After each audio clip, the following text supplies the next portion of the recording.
Vous l'aurez sans doute remarqué, ce dimanche c'est de nouveau l'évangile des disciples d'Emmaüs.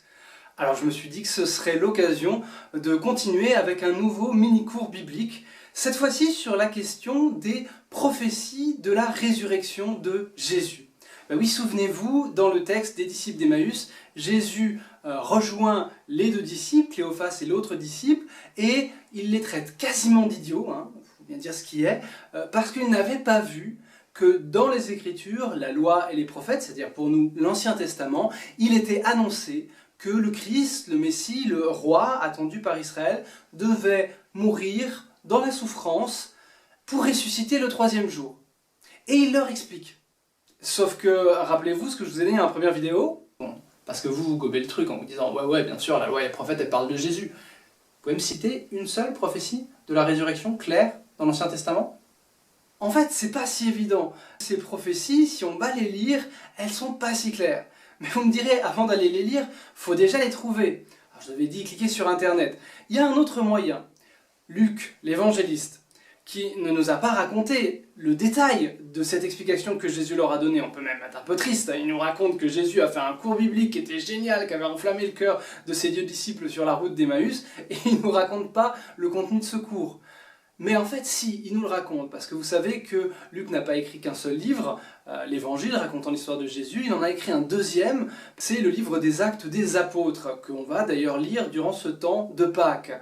Le livre des Actes des Apôtres, c'est un des livres du Nouveau Testament où il y a le plus de références à l'Ancien Testament, des références explicites, des références expliquées, c'est-à-dire que les personnages des Actes des Apôtres, Pierre, Étienne, Paul, vont citer l'Ancien Testament en disant dans tel livre, etc., il est écrit que, et vont expliquer en quoi ça s'est accompli en Jésus. Donc allez regarder le livre des Actes des Apôtres, c'est trouver énormément de ces références, et on peut se dire que probablement c'était celle que le Christ a pris pour expliquer aux deux disciples sur la route d'Emmaüs. Donc ce que je vous propose, c'est d'aller regarder et de s'appuyer sur un passage des Actes des Apôtres qui, il se trouve, est notre première lecture ce dimanche. Eh bien oui, parce que la première lecture, c'est le discours de Pierre après la Pentecôte. Vous savez, les disciples étaient enfermés, l'Esprit Saint vient sur eux, et voilà qu'ils sortent et qu'ils annoncent que le Christ est ressuscité.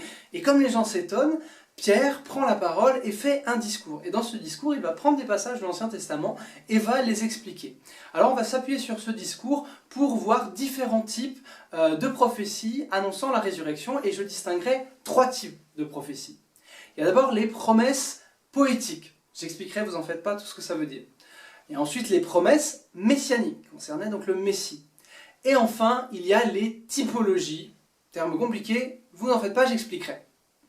Je retrouverai chacun de ces trois types chez Pierre, dans son discours des Actes des Apôtres.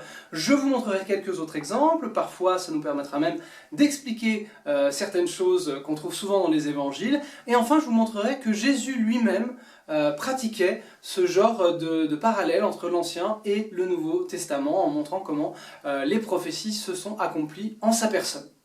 Alors d'abord, les promesses poétiques. Dans son discours, Pierre va s'arrêter longuement sur une citation du psaume 15, donc un poème justement, qui dit « Tu ne peux pas laisser ton ami voir la corruption », c'est-à-dire mourir et se décomposer. Sauf que, si vous allez regarder ce psaume, vous vous dites « Ok, le poète a juste dit « Ah, j'aurais pu mourir, mais tu m'as sauvé ». C'était pas du tout évident qu'il fallait prendre ça au pied de la lettre et se dire « Ah, j'étais vraiment mort dans un tombeau et tu m'as pas laissé le temps de pourrir dans ce tombeau ». Vous voyez, ça c'est ce que j'appelle les promesses poétiques, c'est-à-dire que c'est des passages de l'Ancien Testament, si on les lit en voyant Jésus-Christ qui sort du tombeau au matin du troisième jour, alors on se dit « Ah mais d'accord, il fallait prendre ça au pied de la lettre ». Mais à la base, si vous alliez regarder ces poèmes de plus près, ou vous alliez regarder ces passages prophétiques de plus près, et ben vous vous disiez simplement « Ouais, c'est une image, une métaphore pour dire que Dieu n'abandonne pas ses fidèles ». Donc c'est l'exemple du psaume 15, mais on pourrait en trouver d'autres, par exemple le psaume 48, ou le célèbre psaume 22, vous savez, le Seigneur est mon berger, etc. Il me fait traverser les ravins de la mort, je ne crains aucun mal. Oui, ça peut s'appliquer à plein de situations, ça marche particulièrement bien pour le Christ, parce que les ravins de la mort, oui, il est vraiment mort. Sauf que, encore une fois, dans le contexte du psaume, vous ne l'auriez pas pris au pied de la lettre. Remarquez, c'est dans une référence de ce genre qu'on va trouver le fameux troisième jour. Vous savez, les évangiles, et encore une fois les actes des apôtres, et on trouve même ça dans une lettre de Paul, la première aux Corinthiens, on insiste toujours sur le fait que Jésus est ressuscité le troisième jour. Dans la lettre aux Corinthiens, il dit même le troisième jour, conformément aux Écritures, et ça c'est repris dans le Grand Credo. Ce troisième jour, on ne le trouve nulle part dans l'Ancien Testament. Il n'y a aucun moment où on vous dit clairement le Messie va ressusciter le troisième jour. Sauf dans un passage du prophète Osée, au chapitre 6, où c'est le peuple tout entier qui parle et qui dit « Le Seigneur ne va pas nous abandonner, au matin du troisième jour, il nous relèvera ». Et relever, c'est exactement le mot « ressusciter ». Ressusciter, à la base, ça veut juste dire se relever d'entre les morts. Donc du coup, oui, le passage d'Osée, il est hyper explicite une fois que vous l'appliquez à Jésus. Sauf que de nouveau, on est dans un cas où, dans le contexte, c'est juste le peuple qui dit « Dieu ne va pas nous abandonner très longtemps, ça peut durer un soir, un matin, mais le troisième jour, il nous aide, quoi ». Donc de nouveau, réflexion hyper explicite, mais dans le contexte, on ne l'aurait pas pris comme ça, et on a vraiment besoin du Christ pour se rendre compte de ce que ça voulait dire. L'autre passage, mais hyper célèbre, c'est ce que je citais dans mon premier mini-cours, à savoir l'oracle d'Isaïe. Vous savez, l'oracle d'Isaïe, ça raconte que le serviteur du Seigneur, donc la tradition va identifier justement au Messie, ne sera pas glorieux comme on le pensait, mais souffrant. Et donc le poème insiste beaucoup sur le fait qu'il va souffrir et que c'est à cause de ces souffrances que nous allons être guéris, nous allons recevoir le pardon pour nos péchés. Donc ça c'est assez explicite sur la Passion, et on le lit de fait le Vendredi Saint. Mais à la fin de ce poème, il y a juste un verset, à la fin de cet oracle prophétique, il y a juste un verset disant « Il verra ses jours se prolonger ». Et là, de nouveau, si vous l'appliquez à la résurrection du Christ, vous dites « voilà, Isaïe avait dit que ce serait un serviteur souffrant, il a souffert, il est même mort, et il a vu ses jours se prolonger puisqu'il est ressorti du tombeau ». Oui, sauf que de nouveau, dans ce passage, si vous allez le prendre concrètement, il dit « Il verra une descendance, il prolongera ses jours ». On pourrait très bien le lire en disant « Ok, lui il est mort, mais sa maison a été réhabilitée après lui, et un descendant de la lignée davidique, donc un descendant du roi, va pouvoir continuer sa dynastie. » Typiquement, ça pourrait être quelque chose comme ça. Donc du coup, là aussi, on a besoin de Jésus, de l'événement, pour pouvoir prendre complètement au sérieux ces textes et aller jusqu'au bout. Alors Jésus lui-même, on le voit reprendre ce genre de prophétie, de promesses poétiques. Quand par exemple, dans l'évangile de Matthieu, au chapitre 21, il va faire une parabole sur les vignerons assassins. C'est un moment où il est déjà en grande tension avec les chefs des prêtres. Les chefs des prêtres se rendent compte que la parabole parle d'eux. Ça les fait un peu grincer les dents et Jésus leur dit « N'avez-vous jamais lu cette parole de l'Écriture ? La pierre qu'ont rejetée les bâtisseurs est devenue la pierre d'angle. » C'est une citation du psaume 117. De nouveau, si vous prenez le psaume 117 lui-même, vous allez vous dire, oui, il y a eu une pierre qui a été rejetée, qui est devenue la pierre centrale, ça veut dire que Dieu va chercher les pauvres et les isolés, et il en fait ses élus. Ok, d'accord, de là à dire que c'est une prophétie de la résurrection, c'était pas si évident, mais vous voyez que Jésus lui-même se l'applique en disant, je vais être rejeté, et je deviendrai la pierre angulaire. Donc on est vraiment dans quelque chose où, a priori, à un niveau superficiel, on dirait non. Mais après, vous voyez aussi qu'il y a pas mal d'exemples, donc au bout d'un moment, en recoupant les exemples, on commence à se dire « Ah ouais, peut-être que s'il y a autant d'exemples, c'est que… » Cette idée qui était exprimée prophétiquement, poétiquement, elle devient une idée forte, une idée qu'on va même vouloir voir s'appliquer au pied de la lettre, et en Jésus, ça s'accomplit du coup. Alors ensuite, il y a les promesses messianiques. Dans le discours de Pierre, toujours, il fait référence à David parce que David est considéré comme étant l'auteur du psaume 15 dont j'ai parlé tout à l'heure. Mais par rapport à David, il fait aussi remarquer que Dieu lui avait promis un descendant qui serait roi pour toujours. Et bien, cette promesse du descendant, c'est dans le livre de Samuel, le deuxième livre de Samuel, au chapitre 7, vous savez, quand David veut construire un temple au Seigneur, pour être là-dedans, lui, lui c'est très bien, il va dormir, Dieu l'engueule en disant « repars dire à David que je lui ai rien demandé, c'est son idée, le temple, c'est pas la mienne ». Il va lui dire ça, et Dieu dit à David « c'est pas toi qui vas me construire une maison, c'est moi qui vais te construire une maison ». C'est-à-dire une dynastie, un descendant qui régnera après toi. En fait, si on regarde de près cette prophétie, elle dit que le descendant de David qu'il mettra sur son trône régnera pour toujours. Alors ça a l'air de rien comme ça, parce que sur le coup on se dit bah oui, c'est pour dire qu'il y aura toujours des descendants de David et que le royaume ne s'arrêtera pas, etc.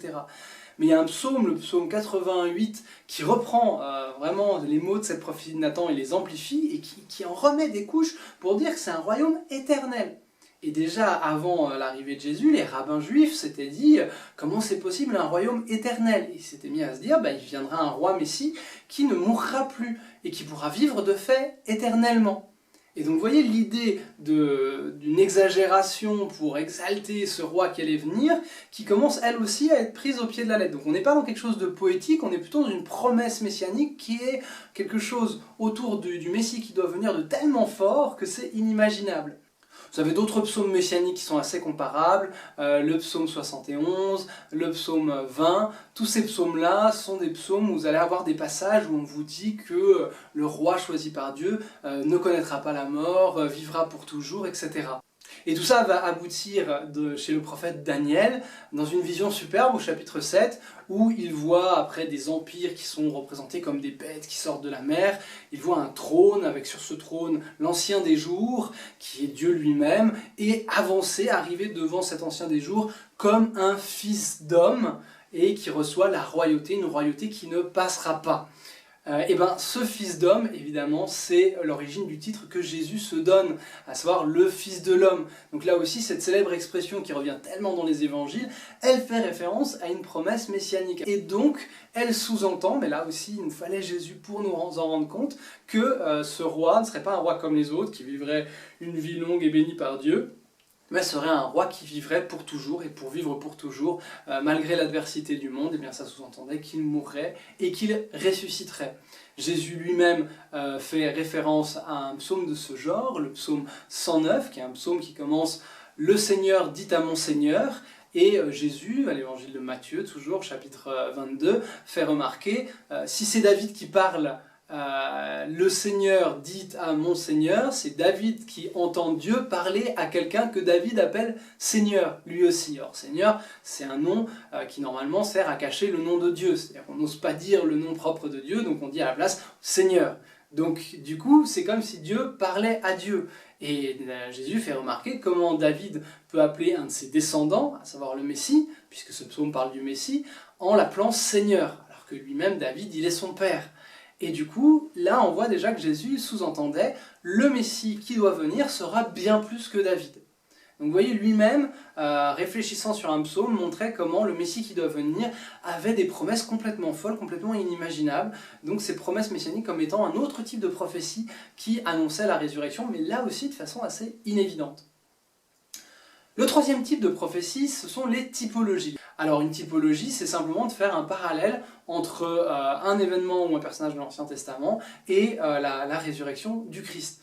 Alors ces typologies, on en trouve une, alors il faut un peu forcer, je suis d'accord, dans le discours de Pierre qui nous a offert en première lecture ce dimanche, à la fin du discours, quand il fait référence justement à ce Messie, à ce Fils de l'homme qui doit venir, il dit qu'il doit trôner à la droite de Dieu.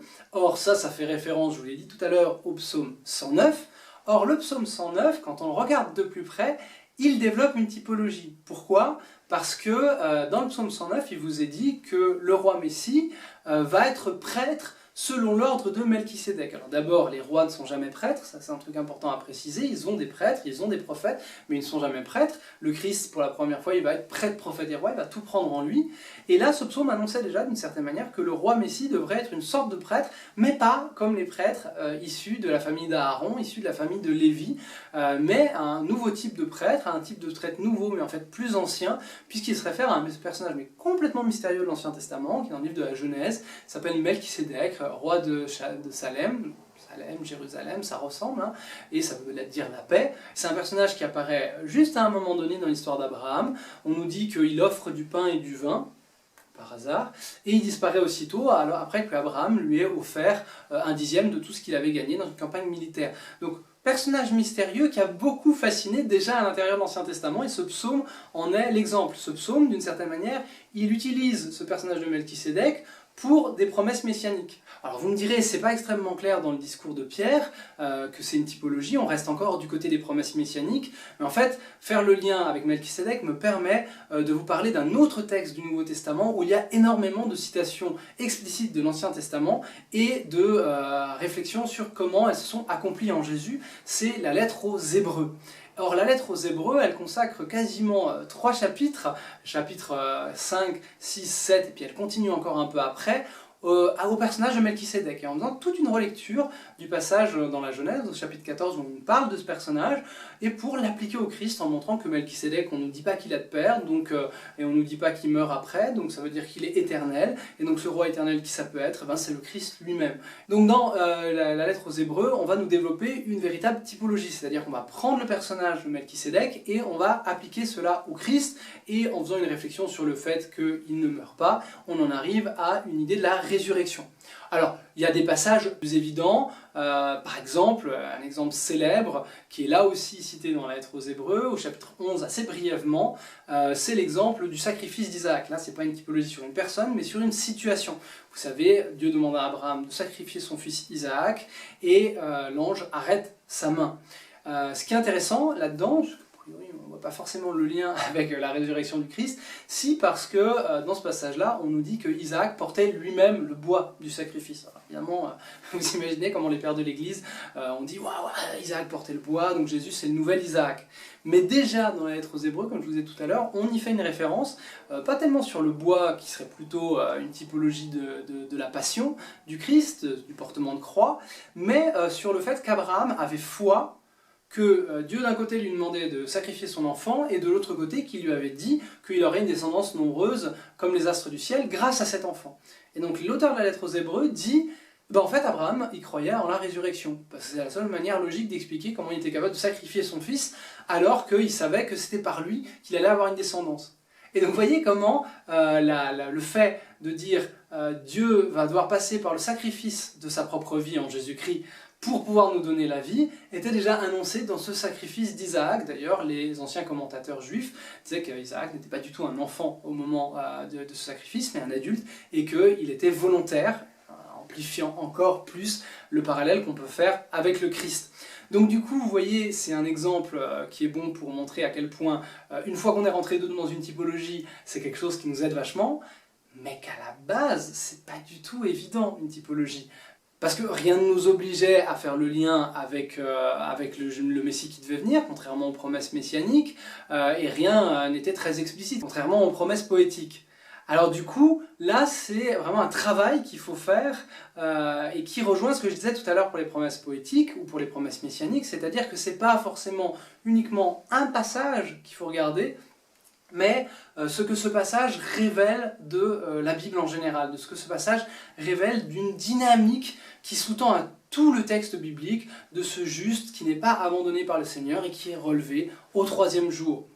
Et d'ailleurs, Jésus lui-même fait ce genre de typologie, et ça va nous remettre un lien vers le troisième jour, quand Jésus, toujours chez Matthieu, chapitre 12, parle du signe de Jonas. Vous savez, là, on lui demande de faire des signes pour prouver qu'il est le Messie, il dit « Vous n'aurez pas d'autre signe que celui de Jonas ». Jonas fut dans le ventre du poisson pendant 3 jours, et il en sortit le troisième, de même le Fils de l'homme. Donc ça veut dire qu'il dit « De même que Jonas a été dans le ventre du poisson, moi-même je mourrai pendant 3 jours, et j'en ressortirai ». Vous voyez, c'est une typologie, on prend l'histoire de Jonas et on l'applique au Christ.